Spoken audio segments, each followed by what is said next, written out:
All of us have whispers to actualize or manifest our potential. For me, that whisper was loud. It was a car accident. For some people, one day they're standing in the Starbucks line and going, what the hell am I doing with my life? Then no matter how hard it is, if you make it through, or if you still got 4 more years of this crap, you will feel better about yourself and you will grow better. But if you dishonor it, which means you hate the journey, you hate the process, you hate what's happening, you hate your life, well, we all know everything you apply hate to dies. You know what's so brilliant about what you just said? Whether it's fame, power, or money, right? Those are the areas in which people think that's fame. And then, oh, look out, because the world is still doing this. And one misstep, and you're in the celebrity convalescent home. You know what I mean? It's not easy to sustain. And that's when it gets back to exercise and diet for me.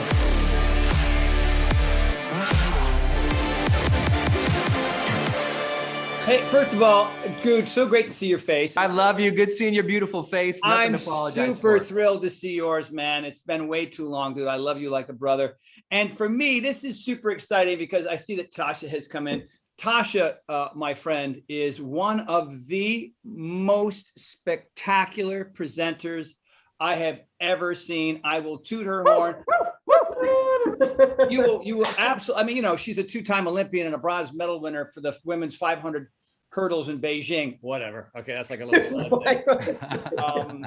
But no, truly, it's just she's amazing. And here I'm going to give her. If you ever want, we'll send you whatever tape. She's going to be speaking at Paragon. If you're ever looking for somebody to blow some socks off at one of your events, she will be the one to do it. She's just. I mean, Shauna goes. So I shouldn't say this. Shauna says, yeah, she's better than you now. Okay, that's it. Well, I'm going to have to step up my game. Hey everyone, how are you doing? And we have with us today, as you can see, the one and only Brendon Burchard, who, I mean, the list of what he has achieved is endless. He's worked with people like Oprah. He has the best high performance coaching system on planet Earth. I mean, I'll let him tell you all the things that he's done, but he's absolutely phenomenal. So Brendon, thank you so much for taking your time. I know you're a super busy guy. And I would want to just really start out for the people that may have been under a rock for a few years and may not know everything that you've accomplished and everything that you've done. Like, what's your story? Like, where did you start? Why are we even talking to you right now? Just a little bit about you and why you even do what you do today. Yeah, well, I was a pretty simple dude. My story, I guess, that really brought me here today is when I was a 19-year-old kid, I was a heartbroken young man. I was in my high school sweetheart type relationship, and then we went to college and that relationship ended and I didn't have emotional maturity. And so when that relationship ended and fell apart, I fell apart because my identity was so tied up into it. And I fell into depression and suicidal ideation. And then fortunately, a short while later, I was in a car accident.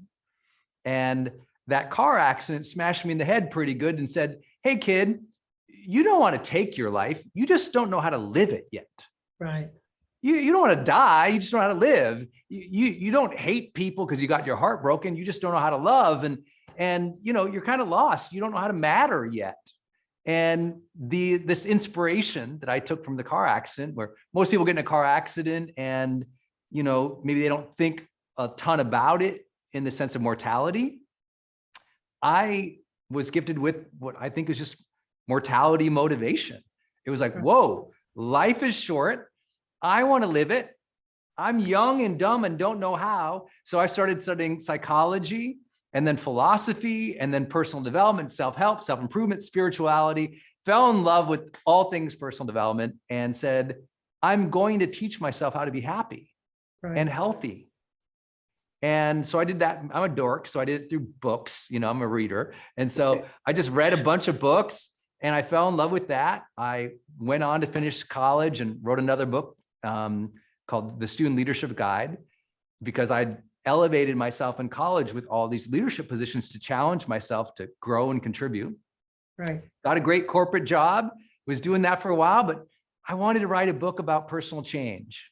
And so I wrote Life's Golden Ticket. That took off. I started doing seminars. I started teaching on the internet way back in 2006, 7.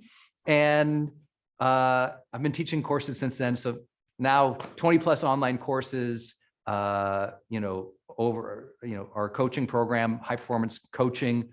We've done over 100,000 one-on-one paid sessions in 98 countries around the world, with a 9.7 satisfaction rating. We started Growth Day, which is, world's #1 personal development app at this point in terms of actually offering personal development tools, coaching, and courses. Right. And I've been, a fan of Tony's for so dang long. I think I got the original P90X. I mean, it goes back far we back. all did. Yeah, man. Tony and I shot. He came to my house. I filmed his course, Living Large, in my house. Right. So we became great friends, and I just admire what he's doing. And he asked me to come and serve in any way I could today. I said I'd do it. I love it. I love it. Now I want to sort of like backtrack a bit to, you saying that there was those pivotal moments in your life that sort of led you to where you are. And I think that some people feel that their life isn't like that. There's not this thing that sort of really shifts their thinking, like a car crash or a traumatic event. What do you say to those people who are living a quote unquote ordinary life and, aren't sure if real change, like the complete transformation you've made in your life, is something that is really attainable for them? Yeah, I say, listen. Right. Listen to your heart. Listen to that voice that's saying, maybe you could be healthier. Right. That voice that's saying, maybe you could change. That voice is saying, you know what? I want to feel more alive, or have deeper relationships, or be a better leader, or a better parent. All of us have whispers to actualize or manifest our potential. Right. For me, that whisper was loud. It was a car accident. It was a yell, a scream. For some people, one day they're standing in the Starbucks line and going, what the hell am I doing with my life? Right. Other people, they see somebody on stage, or they read a biography, or they watch something online and they get inspired and they go, oh, maybe I can do that. Right. I'm just saying, whatever that maybe is, I could change. Maybe I could be better. Maybe there's a better way. Listen to that, honor that impulse, because what we often don't recognize is that impulse, whether that is dissatisfaction, heartbreak, anger, frustration, a life-changing event, all of that is giving us an impulse to grow. Right. Listen to that impulse, because what that is ambition telling you, you are stronger, you are more capable, you do have an extraordinary future. And it's time to listen to that and tap into that. And you can have extraordinary ambitions for the future and still be incredibly happy with today. Right. Right. Because you mentioned like, well, what about ordinary people going through regular life and everything's good? I'm like, great. Enjoy that. We always think, well, I must be dissatisfied with everything now in order to be motivated to change. I'm like, not true at all. The human impulse is to grow and to fulfill a potential. Right. And it's different for you. It's different for me. And so I just tell people, listen for those whispers, listen for those shout outs, listen for those moments where ambition comes in, and know that you are given those impulses or those ambitions for a reason. And that reason is to challenge you to grow and become the best of who you are. Absolutely. Now, I know with myself and probably with you as well, because I've heard you speak on it, but oftentimes when we do then say, okay, you know what? I'm going to do what Brendon says. I am going to move into action because I feel that inspiration. And then the instant we start moving, it's like every negative voice, every reason why, every doubt. Then you start talking to your friends and your family to get some, confidence, and they're encouraging the doubt, like, no, girl, you stay with what you know. And when you are on stage and when you are on camera, it just looks so natural. Did you ever go through the experience of like trying to step into who you wanted to become, but then feeling that imposter type syndrome? And how how do you deal with that? I know you have courses on confidence and things like that. How would you go about, if you were starting all over again, how would you go about that process of breaking out of your norm? Yeah. I guess I would say I was lucky there in studying a lot of personal development books, because I learned very early on that self-doubt doesn't ever go away. And self-doubt is actually not a signal to stop. And that's what the difference between maturity and immaturity is. Immaturity thinks self-doubt leads to must protect ego, must not try, must stop. Right. Where maturity goes, oh, self-doubt, that's a signal to learn and to acquire the skills that would be necessary to be good here, right? So self-doubt's not a signal to stop. Self-doubt is a signal to learn. And soon as you get that, everything shifts. You're like, oh, I can doubt myself, but that's a signal to skill up, to learn, to master something, to try something new, to get a mentor, to try a new way. And so, yeah, that was my way. I was so nervous to speak. I just wanted to write a book. Literally, that was my ambition. I wanted to write a book. That was it. I didn't have do online courses, be on stages, keynote, internets. No, I want to write a book. And I wrote the book and put it out in the world, and it bombed because I didn't know how to talk. I didn't know how to communicate. I didn't know how to sell or do marketing. And of course I doubted myself because I was incapable there. Right. But instead of taking that as an ego affront, I said, this is an important thing to me, this book, this dream. Right. It's really important to me. And so I'm going to honor that. And what is required to succeed here? Better communication skills.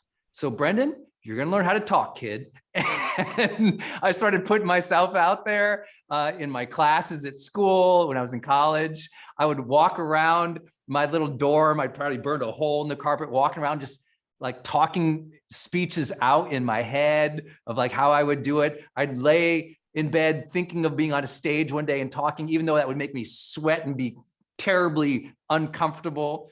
And I sucked pretty much every first video I've ever done, even to this day. I just shot videos this morning after shooting videos for 15 years, and the first 3 takes completely sucked.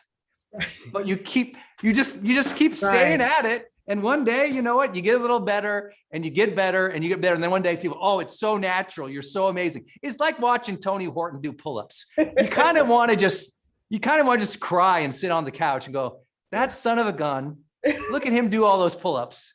Well, I was a monkey in a past life. At watching you do your thing, my man. I mean, you're such a light, you know what I mean? There's so much, not only enthusiasm what you do, but so much knowledge and research and authenticity about what you do. Because there's a lot of people in our business, in my business, your business, and there's a certain amount of smoke and mirrors, and there's like, it's 75% smoke, 2% mirrors, and the rest is all bullshit. I mean, I don't mean to, but you know what I'm saying? Like there's something about certain folks where, with a little bit of examination, you kind of go, man, I don't know if this person's the real deal. I mean, some of what they're telling me is going to be helpful for me, but this comes from the heart. This comes from your soul. And you really, you're the real deal, man. That's why I love being in your company, and I love listening to you speak, because it comes from, and hearing you say, I sucked. I mean, you should be here at the Horton house with Shauna shooting me. It's like, okay, that was no good. So yeah, and that's just trial and error. And here's the one thing that I've learned, and I'm sure you already know this, and a lot of people who are kind of looking to get to the next level in their life, is not to judge the journey along the way, because it's not going to be the perfect thing that you thought it was going to be. And even, and so as somebody who's made it, right? We've made it, whatever the heck that means. You know what I mean? It still happens. You know what I mean? There could be any number of things: malnutrition, dehydration, biorhythms, barometric pressure, not enough good sleep. You know what I mean? Somebody snuck a double cheese chimichanga in my vegan sandwich. I don't know. These things happen. But yeah. And so that's the one thing, like, It's weird when you're live. I mean, that's the one thing. It's funny when I'm live, I don't do that as much because I think maybe in the back of my mind there's more at stake or something. But I'm on tonal now, you know what I mean? And I do all these shoots here at the house, and I do shoots over there, and I have my own supplement line and whatnot. And you know, you just kind of show up prepared. And even at those times, it's not live. I'm not doing a play, right? So I did do a play once, and I had like a full page monologue, and the actor looked at me, and I looked at her on stage, and I went, yeah, I don't know.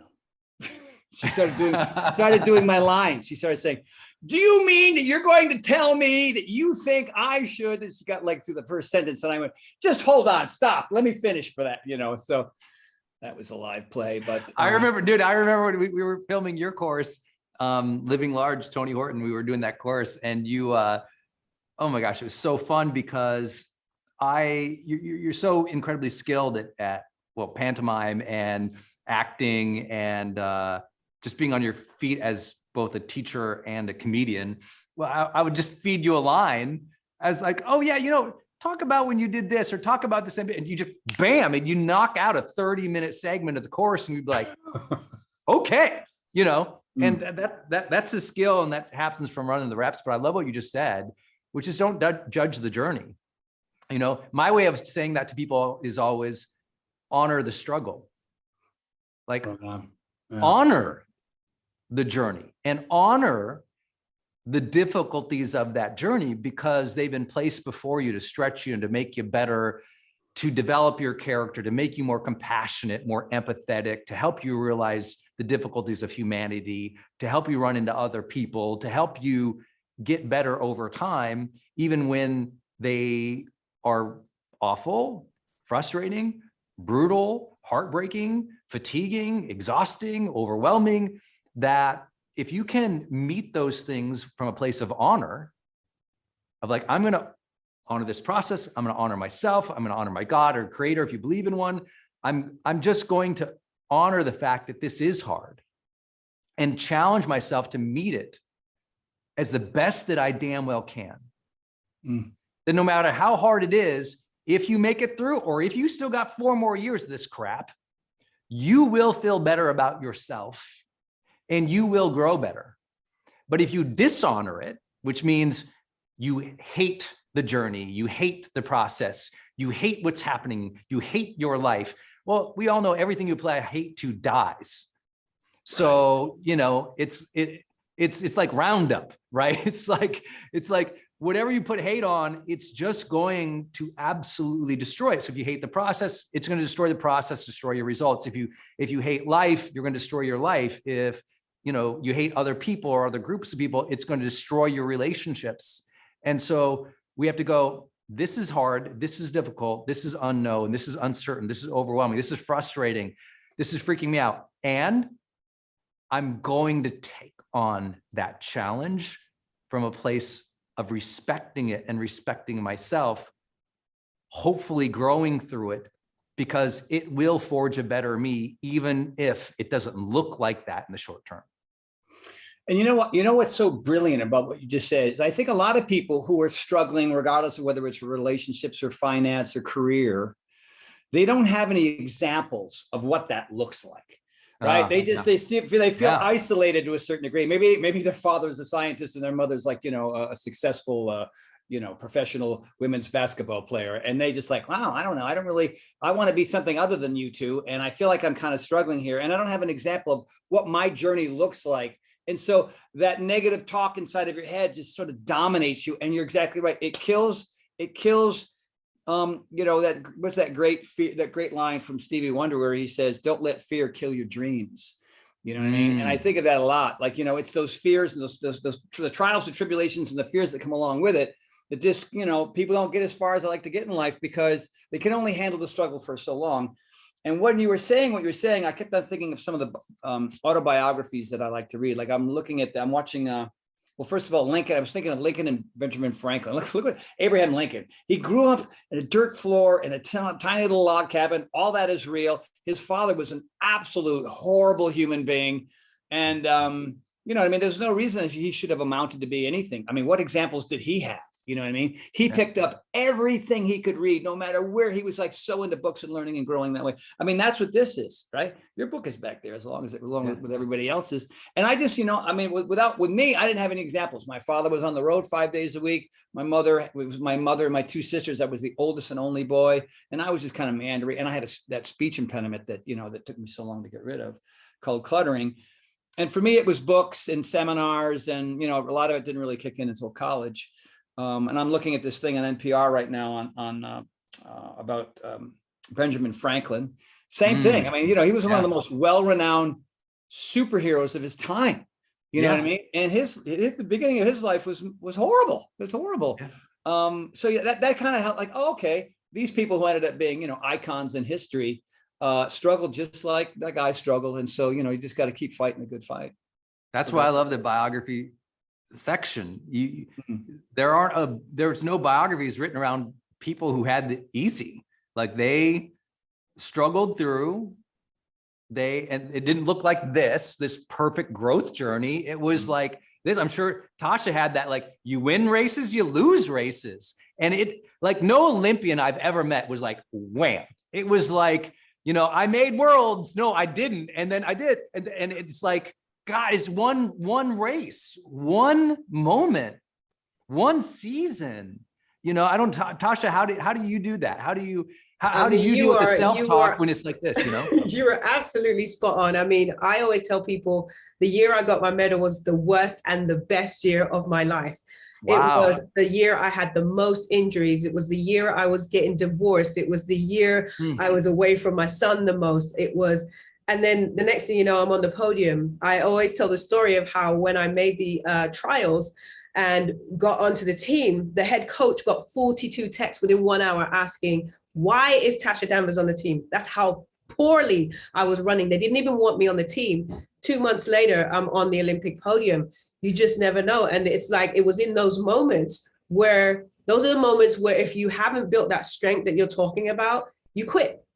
You quit. And it's like Tony said, you have to build up that resilience to sustain through. And the dream has to be, you have to be so passionate about the dream. You have to be so in tune and in touch with that over there that you'll scrape, you'll scramble, you'll get on your elbows, you will get scratched, you will get slapped, you will get punched, you will go through it all, because over there is what you desire. And that's it. You'll go for it. So absolutely. Yeah. And even when over there, the goal changes or the outcome that you're after changes, it's who you are. Right. Someone who's, every Olympian I've ever worked with or coach, it's who they are. Right. I mean, literally, it can be a different competition. They could change their sport even, when they're in their earlier years, they can change it up, or like you now, different business, different stage of life. It's at some point, the struggles change, the challenges change, the ambitions and the dreams change. But who you are is what makes you scramble through those things, struggle through those things. It's the character that says, I am willing to challenge myself because I want to see what I am made of.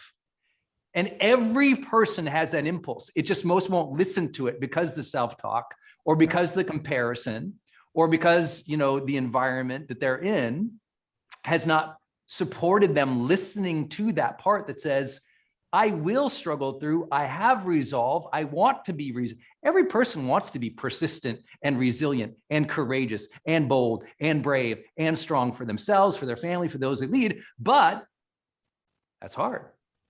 And without the mentors, I will say, without the consistent personal development. 100%. Because if you leave your growth or your character or your mental strength to randomness, you will always be locked in mediocrity. Yeah. It is only when we make growth the plan and growth as important as the thing we want that we actually have the significant breakthroughs. And I think that's just so true, because our modalities change, the goals change. Like Tony just said, he's on Tonal. I texted him today. I said, hey, I just saw this ad with you on Tonal. There's no way Tony Horton back at the beginning when he first started, personal training people, ever could have imagined teaching on this device where there's courses and negative pull and all the, like, there was no, but there he is still showing up and doing it because that's Tony Horton, baby. Right. Well, it's interesting. What you're saying leads, and I want to ask you a question, Brendon, too, about struggle and where you've struggled and where you found that you're like lately and really when you really started. I know that this is interesting. I hope I can say this succinctly and clearly and articulately. I hope I can disseminate this the way I'd like. But I remember the early days when I was a nobody and I was poor and I was sad and I was depressed and I was drinking and I was exercising erratically and I was wasting too much time going to clubs and chasing girls and just being a fool. You know what I mean? But there was always that little tiny voice that said, dude, you got to get your act together. And then I started reading and going to seminars at the airport. They were always at the airport. What's up with that? And but anyway, I just hated being all those things. And that early struggle was, I don't know where I got, I think I was just sick and tired of being sick and tired. And maybe that was the thing that kind of sprang it. There was a lot of luck involved as well. And I always used my sense of humor. And I did things like, hey, I think I'm going to start doing stand-up. Let's see how that goes. You know what I mean? Hey, Horton, you got the 1:30 a.m. slot. Good luck. There's 3 drunk guys with spitballs at. That's it. But you're in there and your skin is getting thicker and thicker. And then I would, then I did improv comedy and I did scene study classes, and who knew all those things would help me be more uncomfortable in front of people, in front of a camera, would lead to, and I think I'll train celebrities somehow, but that didn't start that way. I was training my boss at work who introduced me to Tom Petty, and then it was Billy Idol and Bruce Springsteen, and the whole thing started. But, there was that initial period. And as I look back, that's my story. That's who I am. Tasha, you have one that's similar when it came to your, when you were running track and trying to get that thing that was over there. So when I left, I had some notoriety, I had some fans, and that all was really great. And then finally, my relationship with Beachbody for 20 years came to an end, and I had to start all over again. And that was one of the scariest periods in my life because I had mortgages. You know what I mean? And I had like my utility bill was more than I would make in a year. You know what I mean? When it's just, so, right. Do I have to downsize? Do I got to sell? And tonal, that thing is complicated. You know what I mean? It's like, yeah, I'm good at developing something, having like 6 months to do it, rehearsing the hell out of it, like 3 weeks of rehearsal, casting all my friends, and then take after take, hey, just telling some jokes. And then you give it to somebody else. They edit it, they put the sound on, do the ADR, and they just sit back waiting for your royalty checks to come in the mail. And this required to put now I was in big boy pants land. It's time for me to put my big boy pants on. And so just meeting after meeting and, trying to suss things out and deciding, should I work with these folks? And then there's like, all the lawyers are involved and their lawyers are involved. And, it's just, it's really, really, it was hard. And, Sean and I are doing this Power of 4. A lot of folks that are watching in are doing the Power of 4. The hardest thing I've ever had to do, because now I have to be a businessman and I have to hire employees and I have to create, events like this. Brendon is gracious enough to be here. It's not, folks at his stature are hard to get sometimes, you know what I mean? And it's just constant. It's just constant. And sometimes it kind of wears me down. Like I just finished the fitting. The fitting was 3.5 hours. They wanted 24 outfits because I'm shooting 20 workouts in 6 days on tonal next week, man. Wow. And there's 24 because they want some backup outfits. And literally, I came running up here. I go, I can't be late. You know what I mean? It's just whatever. It is what it is. It's evolution. It doesn't. The people think. It doesn't stop. Like but a lot of people, when they make it, whether it's fame, power, or money, right? Those are the areas in which people think that's fame. And then look out because the world is still doing this. And one misstep. And, you're in the celebrity convalescent home. You know what I mean? It's not easy to sustain. And that's when it gets back to exercise and diet for me. If I didn't have consistent 5 to 7 days a week of exercise and now I'm vegan, I don't know if I could at 64, if I'd have the energy and enthusiasm to keep this up. But so far, hold your breath, hope not to die. We're doing okay. Well, I think if anyone who just watched this last segment, no one's thinking Tony's tired. It's like your energy and exuberance is there because you conditioned and trained it, Yeah. just like, I mean, Tasha, it doesn't matter how much she's training now. She's trained so much that she could smoke anybody out there because, I mean, once you've trained a certain amount of time, it's in you. And yes, you have to maintain it. And yes, you have to take care of yourself and all those other things, but you've also earned that energy that you have in your 60s because you built that, Yeah. But you always think it's going to go away, somehow. And here's the thing. I mean, what I love about you, man, you've got this pre-event, post-event mantra behavior that really helps you sustain your energy. Because when you're on stage, man, you're just a fireball. It's just so fun to watch. Thanks, It's just because that's what people are sitting in their chairs. They want to learn stuff, but they want to be entertained. You know what I mean? Yeah. Well, I think the important thing is to focus on your purpose and your plan. That's a way to deliver it to PhDs that are pretty boring that go to Ivy League schools. But for the rest of us, we got an attention span about that long. So how do you take all that information, all that knowledge, and how do you add that level of enthusiasm so people it's just easier for people to absorb? But I will say this, and I wanted to ask you this question, turning it on, sometimes it's just not there. Like, I do a lot of these Instagram videos and different kinds of things, and I go live here and there. And especially like I have Cameos. I'm on Cameo, and I got 7 Cameos today. Okay, all right. 3, 2. Hey, Bob, how are you, buddy? Living in Boston, are you? Man, oh, wow. Park the car up there. It's your birthday, huh? What are you, 40? It's time for me to sing happy birthday. Right? That's exhausting. I got to do 7 in a row and they expire tomorrow, And, but then I chose this living. I chose this thing, and people are depending on me. And sometimes it's easy and sometimes it's hard, but you just do it anyway, so. Yeah.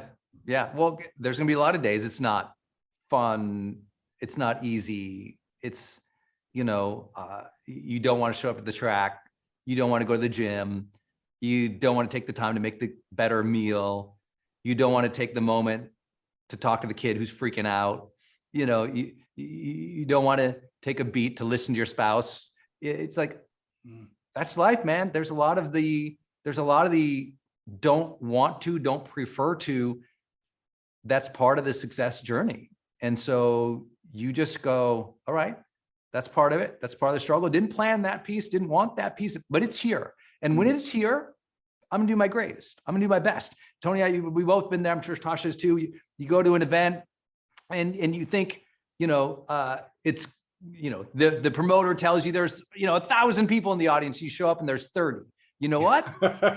Yeah, I know. You deliver for the 30. It wasn't the intention, but the opportunity, for me, it's always been the opportunity to serve. And that moment is like, okay, you got to summon it.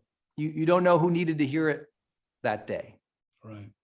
And because we've all heard it so many times, oh my God, I needed to hear that. I was having this situation. It changed my life. If you hadn't said that, and you go, oh, and you start to realize when you have any position or blessing or platform of making a difference, you take it seriously because, wow, you didn't even think that's the thing I said. And that was important to you at that time. Because geez, and now it becomes something you deeply appreciate because it's so rare that other people have that opportunity to give and grace that, but you have to summon it. It's not always there. You have to summon it. I mean, I love hearing how athletes do it. They don't feel like it, but it's like, okay, it's practice. I've got to okay, let's go. I mean, there's this myth that we all feel totally jubilant 24/7 on our success journeys, when a lot of time it is a grind. And a lot of time we have to remind ourselves to feel the blessing, to be in the moment, to be appreciative, to be energized, to be enthusiastic, because you know what? Service and success both require us to act outside of our emotional comfort zones. Big deal. Yeah. That's part of the journey, I want to ask you both this, and I'll go ladies first. Tasha, lately, I would say, you know, especially during the pandemic and COVID and everything else, everybody had to kind of make a shift one way or the other to kind of, you know, keep the ball rolling on some level. Financially, relationships are suffering as well. Where would you say is sort of the thing that really, man, you just sort of feel like this is I got to summon it right now? What would it be? I mean, if you feel like being honest about certain things, where do you feel like the struggle has been in the last year or two, and what you've been able to do to overcome it? I'm curious. It's so funny, Tony. I was actually going to pick you guys' brains about that whole process, because after retiring, that was the thing that really was a struggle for me. It was like, okay, what do I do now? I've got this talent, you know, Tony. There's a lot of things that I actually can do, and so I would start trying to invest in myself into that direction. And it's like, okay, when do you never give up, and when do you learn when to pivot, right? It's like this balancing act of knowing, you know, and people would ask me, so, you know, should I keep going? Should I never quit? Is this when I should be pivoting? Right? So I was actually going to pick your brains, but for me recently, like the struggles has been like you said, everything since the pandemic has been completely new. And it's this whole process of reinventing yourself. And then, as Brendon and I were talking about, that self-doubt never goes away. And it's really rising above who you used to be or who you are right now to become who you want to be. And in order to do that, you have to really change as a person. I love Jim Rohn. He has a quote where he says, you know, you need to change who you are in order to get what you want, right? You need to actually, the biggest thing that you need to be working on is always yourself. You should always be working hardest on yourself, not your job, not your kids, not your spouse. You should always be working on yourself, your hardest. So personal development should be number one. And it's like getting the things that you need and the tools that you need. I think that has been the biggest struggle for me personally, because I was an athlete. My life was laid out. I never had to think, and I didn't even realize I didn't have to think. I didn't have to create a goal. Who needs to create a goal? The Olympics are in 4 years. That's the goal. I don't have to think about how it works. And I have a coach. They're going to map it all out. It's done. I just show up, slot myself into the groove, and it's party time, right? You know, if I get an injury, do I have to think about what I need to do to recover? No. Hello, physiotherapist. What do I need to do? Ride the bike? Okay, off I go. And then I retire. And all of a sudden, my life is my own. I don't have agents. I don't have people that are going to read the contracts for me. I don't have people who are going to arrange the events. I don't have anyone to say, this is the goal. I don't have anyone to reverse engineer my goal to today. I'm on my own. I don't even have a thing. I don't even have a sport. I have nothing. So I think that has been the super struggle. It's like finding who I am without sport. Because before sport, I was sport. I am the athlete. People didn't say, hey, Tasha, how are you doing? They would say, hey, Tasha, how's training? Hey, Brendon, how's your certified coaching, high performance coaching going? Hey, Tony, are you still doing P90X? How's Power Nation going? Right? Nobody's asking about you, right? And so I was the athlete. So as soon as that curtain shut, it's like, who is Tasha without sports? And that, I think, you know, even though it's been a while since I retired, the things that I was doing, I was constantly trying to find who I was. And speaking to other athletes, I realized that I really had fallen into the same patterns they had, which was trying to figure out, who am I, right? And then once you get on that journey, is this the journey I should never quit, or is this the journey I should pivot on? So that's been where I've gotten struggled. That's real. Oh, Tony, you're muted. Yeah, Tony, you're mute. This is where your mouth. Sorry, I had to do that because my dog is going haywire. I got no wife, I got no assistant. I don't want to run down there. And what are you doing, animal? And, you know, put a muzzle on him. He's just going, I don't know, there's something going on out there. Who knows? We can't hear him. Yeah. Oh, good. Oh, good. You know this by doing any kind of yoga. It creates movement, it creates breaking up scar tissue, it creates helping to alleviate pain. You start to get your movement back, you start to build a little bit of core strength. And my mother-in-law taught me how to do this practice in 3 minutes, and it changed my entire life. Anybody can do this. And if I shared with you today the 16-second technique that you all felt, and that worked for you in 16 seconds.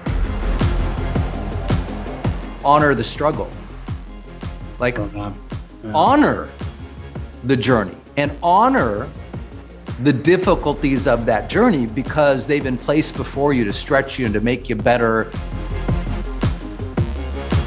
The only other thing I would say is for the menopausal woman, that, after 40, our sex hormones just start to tank. So any woman, 40, 50, 60, if you're struggling with energy, mental clarity, you're gaining weight, that's just because your hormones went away. And there's really a lifestyle to match to that. Our tough times when we were young, both you and me, toughened us up, right? That was like a polishing stone, right? It was like that ground. If it didn't kill you, it'd make you stronger. But we went through that, and I think that helped both of us. What opportunity could I possibly have because of this that I wouldn't have had without it? And know that you might not have an answer right away. You might not have an answer for years, but if you open your mind and look around to see what's there and follow the passion and follow any clue, things may fall into place. And if your eyes are open, you can find them and make things happen. And the worst thing in your life could become the best thing in your life.